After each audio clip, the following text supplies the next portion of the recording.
everyone, welcome to the Start Adu. Today we continue our chapter 2. पिछली video में हमने about the sole proprietorship के बारे में पढ़ा था. अगर आपने वो वीडियो नहीं देखी है तो उसका लिंक मैं आई बटन में दे दूँगी और नीचे डिस्क्रिप्शन बॉक्स में भी दे दूँगी लिंक, तो आप वहाँ पे जाके उसको ज़रूर फॉलो कीजिएगा. तो फर्दर ऑन आज हम पढ़ते हैं हमारी सेकेंड टाइप का form, that is the joint Hindu family business. Joint Hindu family business जैसे नाम से ही कंसिडर है, जॉइंट मतलब जुड़ा हुआ, हिंदू फैमिली ये ज़्यादातर जो है आपको हिंदू फैमिलीज़ में ही देखने को मिलेगा.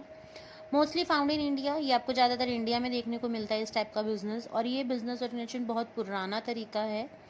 It refers to a form of organization wherein the business is owned and carried on by the members of the Hindu Undivided Family, HUF. इसका मतलब है ये इस टाइप की ऑर्गेनाइजेशन है जहाँ पर बिजनेस जो है ऑन किया जाता है, कैरिड किया जाता है सिर्फ और सिर्फ हिंदू अनडिवाइडेड फैमिली के मेंबर्स के द्वारा.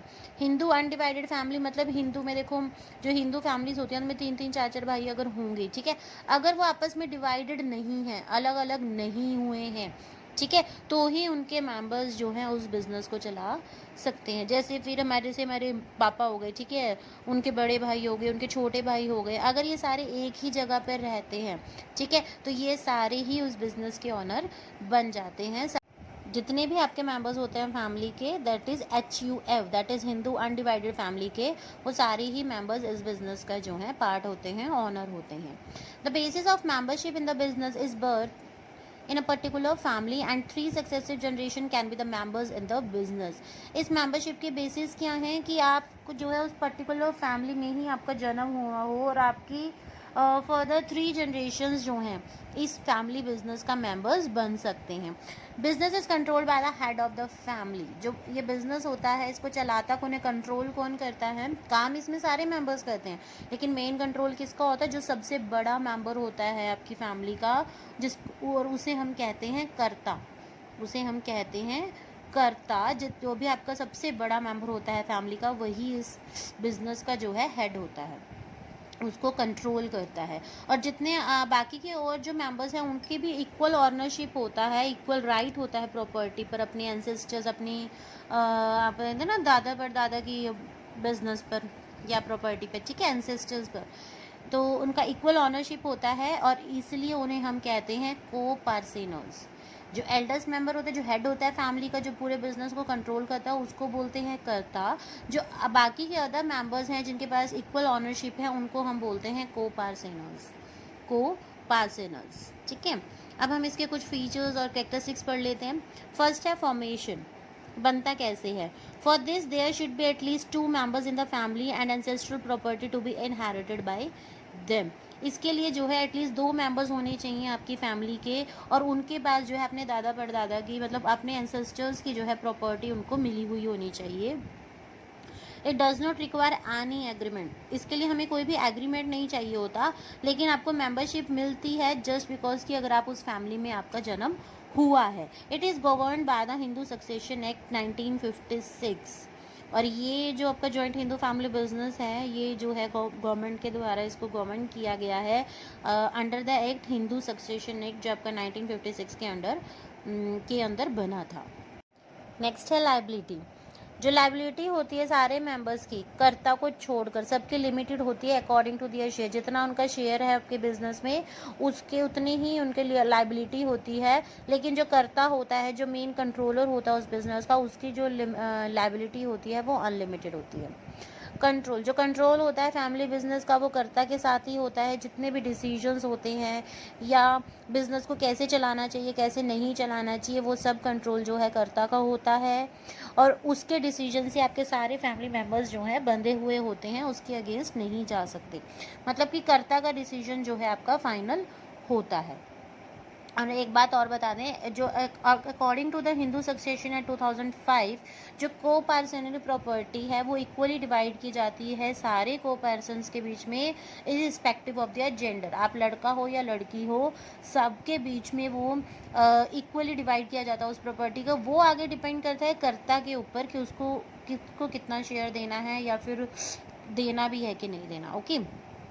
वैसे अकॉर्डिंग टू द एक्ट सबको इक्वल हक होता है अपनी बाप की प्रॉपर्टी पे, आप कह सकते हो अपने पापा की प्रॉपर्टी पे, फादर ग्रैंडफादर की प्रॉपर्टीज़ पर। नेक्स्ट है आपका, इसका फीचर्स है continuity.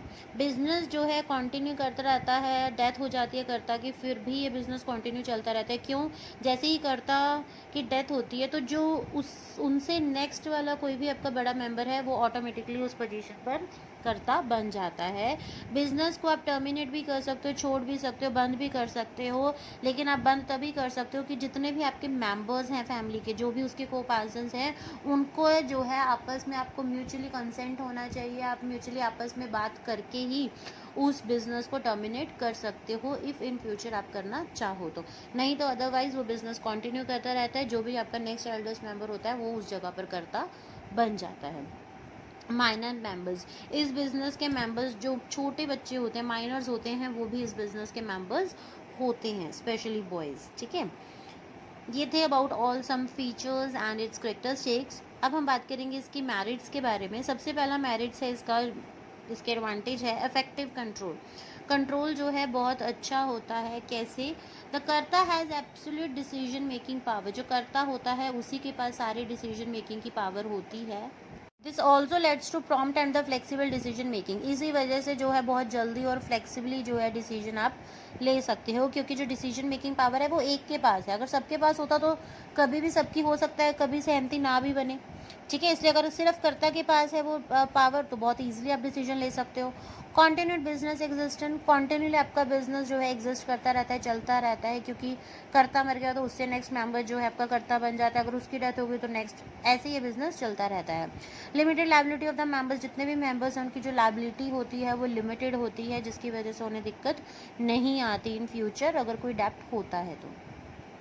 Increased loyalty and cooperation, क्योंकि इस बिज़नेस के सारे मेंबर्स आपके फैमिली बिजनेस हैं तो आपकी लॉयल्टी बनी रहती है, ईमानदार आपकी बनी रहती है।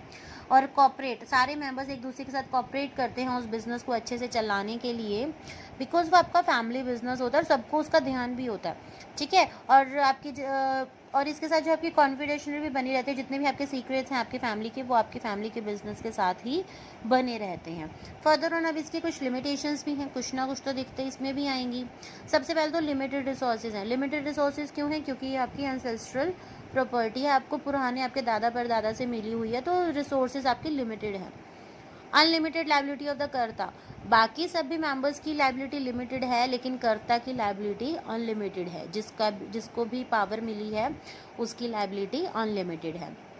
डोमिनेंस ऑफ कर्ता, हो सकता है कर्ता का इसमें कर्ता को डोमिनेट किया जाए। डोमिनेट कैसे? कि समटाइम्स क्या होता है, जो कर्ता डिसीजन लेता है, हो सकता है सारे मेंबर्स उसके लिए एक्सेप्टेबल ना हो, उसको एक्सेप्ट ना करे, सबको ठीक ना लगे वो डिसीजन। ठीक है, इसकी वजह से उनके बीच में लड़ाई हो सकती है, और लड़ाई होने की वजह से उनकी फैमिली भी टूट सकती है।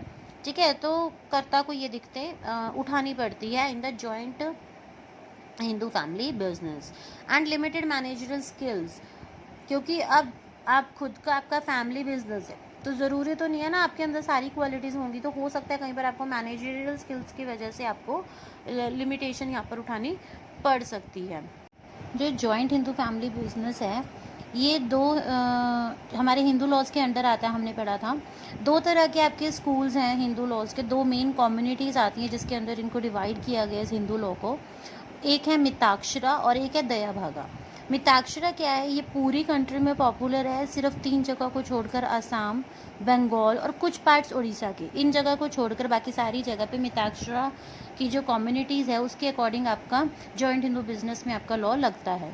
इसके अंदर क्या है? मिताक्षरा के अंदर है कि जिस भी मोमेंट पे बच्चे का जन्म हो जाता है, एक लड़के का जन्म हो जाता है, उसी वक्त उसके पापा की जितनी भी एंसेस्ट्रल प्रॉपर्टी है उस पर उसका इक्वल राइट साथ के साथ हो जाता है जैसे ही उसका जन्म हो जाता है। लेकिन दया भागा में क्या होता है, ये आपकी असम, बंगाल और बाकी के जो अदर पार्ट्स हैं उड़ीसा के, वहाँ पर जो है ये फॉलो किया जाता है। और इसके अंडर क्या है? इसके अंडर है कि जैसे मिताक्षरा में था कि बच्चे के जन्म होते ही उसका इक्वल राइट हो जाता है, लेकिन दया भागा में ऐसा कुछ नहीं है। लड़के के जन्म से इसका कोई मतलब नहीं है। हाँ, लेकिन अगर उसके फादर की डेथ हो जाती है then after that it is eligible for that property, मतलब कि वो बच्चा अपने फादर की डेथ के बाद ही एलिजिबल है उस प्रॉपर्टी के लिए। लेकिन मिताक्षरा में जैसे ही वो पैदा हो जाता है उसको इक्वल राइट मिल जाता है, लेकिन दया भागा में उसको राइट तब मिलता है जब उसके फादर की डेथ हो जाती है। तो ये 2 हिंदू लॉज हैं जो हमारे ऑल ओवर द इंडिया, अगर हमें जॉइंट हिंदू फैमिली बिजनेस शुरू करना है तो वहाँ पर हमारे फॉलो होता है। So this is all about the joint Hindu family business. I hope आपको आज का सेशन अच्छा लगा होगा। So please like, share and subscribe my channel. Thank you, bye.